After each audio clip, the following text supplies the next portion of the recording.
settlements of CaptainCurmudgeon, where I always thought mistletoe was the male version of camel toe. Good evening, Mr. and Mrs. America, and all ships at sea. Welcome to the Blast Radius. Delighted to have you with us tonight. Coming up on the Worst People in the Whole Wide World Weekly Update, Sydney Sweeney says she is very sorry for pissing off the woke rage mob. John Cena says he's very sorry for kissing the ass of communist China. The British government cancels elections and eliminates jury trials and still calls itself a democracy. But first, since it's the 7th of December and we are here to talk about the worst people in the world, we might as well open with the Imperial Japanese Navy. It is the 84th anniversary of Pearl Harbor today, and if I'm not too much mistaken, it is the first Pearl Harbor Day on which none of the survivors remain alive, which means the event has officially passed out of living memory, and the duty now falls to all of us to make sure it doesn't pass out of the cultural memory and the popular consciousness. There are some people, assholes I believe they're called, who say we shouldn't talk about Pearl Harbor anymore, that we should no longer commemorate the 7th of December each year, and for those people I have 5 words. You can go get fucked, because we're going to keep the memory of Pearl Harbor alive, and we are going to continue talking about the events of that day. We are going to continue holding the 7th of December as a date worthy of our collective remembrance. We're going to continue visiting the USS Arizona Memorial in our 1.7 million per year, and there is nothing any of you whiny little dickheads can do about it. Now, there's one school of thought that says the Imperial Japanese Navy weren't actually some of the worst people in the world, and that technically Pearl Harbor was not an unprovoked sneak attack by Japan upon a country with which Japan was not at war. The reason that school of thought exists is because it was the intention of the Japanese government to have the message containing their declaration of war delivered and received in Washington about 30 minutes before the bombs and the torpedoes began falling in Hawaii.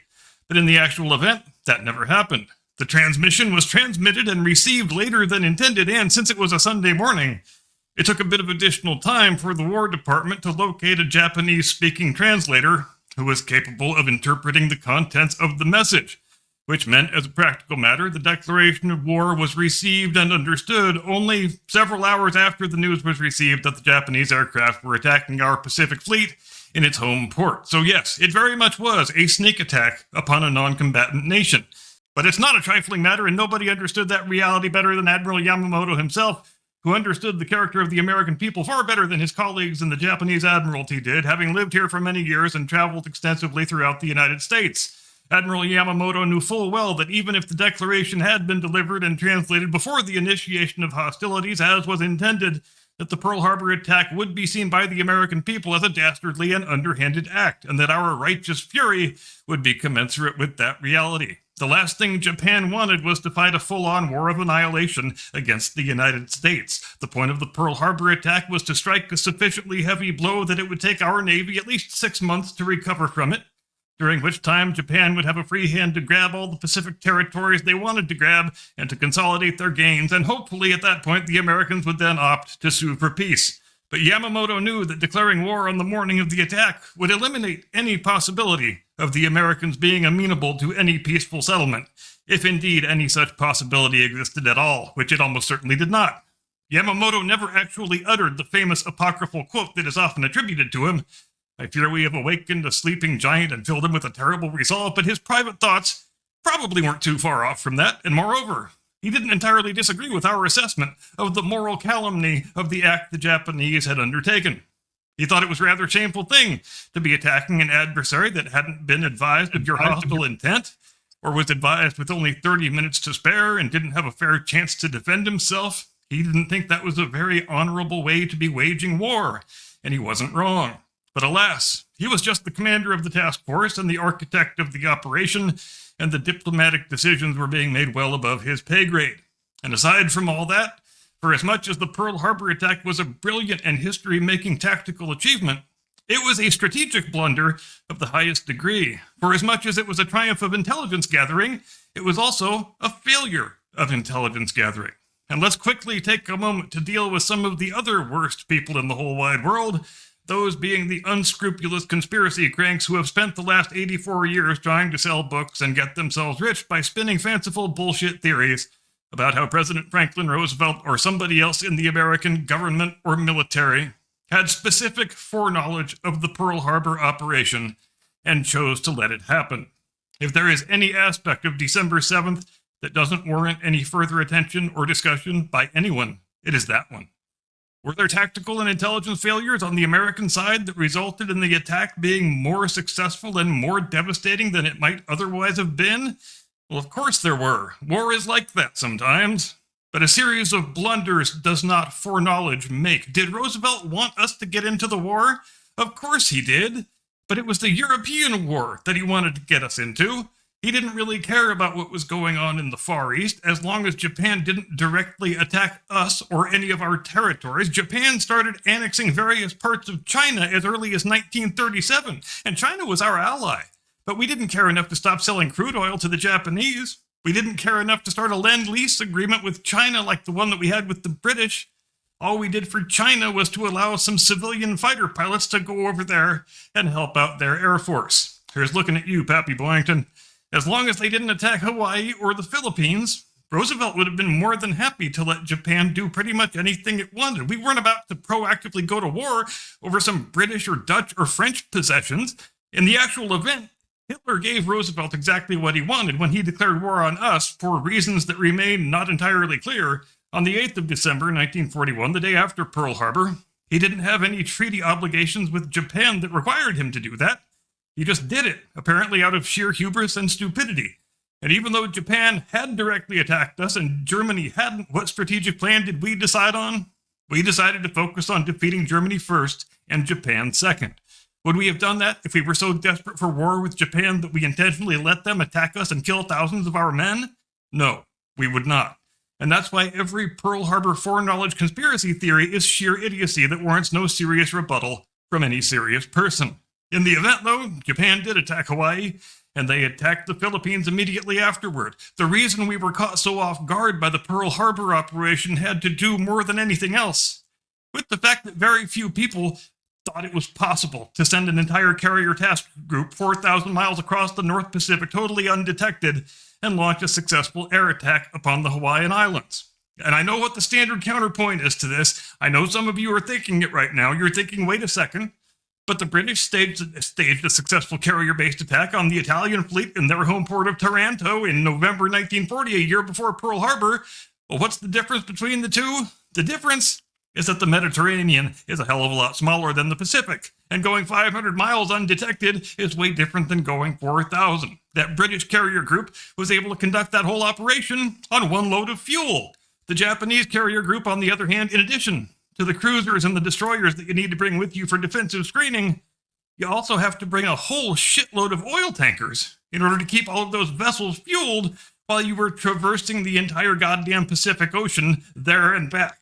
And this is one of the big reasons why the U.S. naval leadership thought, incorrectly as it turns out, there's no way that they can sail a fleet that big that far without us detecting it. It was also widely believed that it's impracticable to attack ships with torpedoes in a shallow water port, even though the English had already solved that problem at Taranto with an innovation that the Japanese often falsely receive credit for. We will just swap out the metal fins on the torpedoes for wooden fins, increase the buoyancy a little bit, they won't sink as far when they hit the water, problem solved. And we were aware of that innovation. We knew the Japanese were aware of it. But frankly, we were reticent to give the Japanese Navy the amount of credit that it turns out they deserved. And what's more, it was widely believed by most of our intelligence experts that if there was going to be a Japanese sneak attack, it would take the form of a sabotage operation rather than airplanes dropping bombs and torpedoes. It's easy, in retrospect, to say that was a stupid assessment and we didn't have our eye on the ball. Of course it's easy to say that, but the next military force that focuses its energies on guarding against attacks that are only possible in theory, rather than attacks that are proven to be real possibilities in the real world, will be the first one.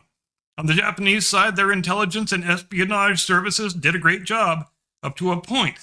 They developed really solid information regarding the layout of the harbor, what kind of ships were docked in which places. They built a full-size mock-up of the place to practice their bombing and torpedo runs, but they also shit the bed in a couple of areas that could have made the Pearl Harbor operation a much heavier blow than it wound up being.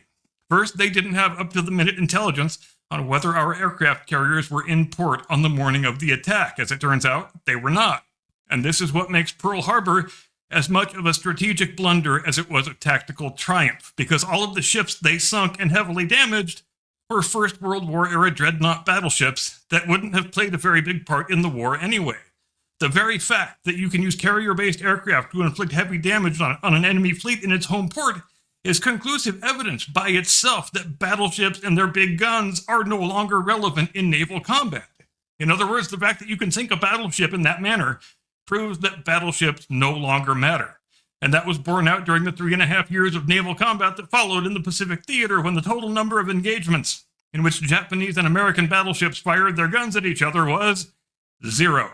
And granted, you can chalk that all up to blind luck, that our carriers happened to be out to sea on the day the Japanese decided to attack, but there is no easy explanation for why they didn't make any apparent effort to attack our oil tanks and our fuel depots, which, if they had successfully done so, it might have actually had the desired effect of knocking our fleet out of the game for 6 months or more, just like they wanted. Even if they didn't sink or damage a single ship, because, spoiler alert, ships can't go to sea if you have reduced their fuel supply to a flaming ruin. And I feel like I've used up almost the whole monologue on the Pearl Harbor thing. So there's nothing wrong with that, but let's quickly get to the other things that I said we were going to get to. Sydney Sweeney apparently got so spooked by the response to that blue jeans ad a few months back. You remember when she made an innocent joke about having good genes, and then every obese purple-haired maniac on the whole interwebs declared that she is the bastard love child of Joseph Goebbels. Now she has decided that she doesn't want to be the one actress in Hollywood who laughs in the face of the woke rage mob.